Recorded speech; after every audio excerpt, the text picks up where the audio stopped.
Before you begin, determine if you need to cut the wall tube to size. To start, position the first nut and washer on the wall tube.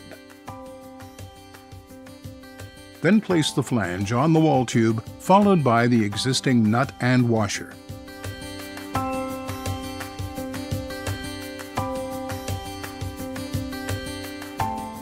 Insert the wall tube into the marble connector and tighten the existing nut.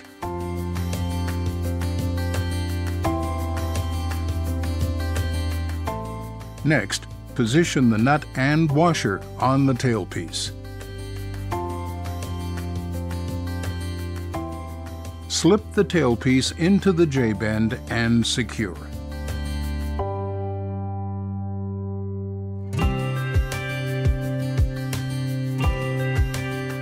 Finally, tighten the nuts and check for leaks.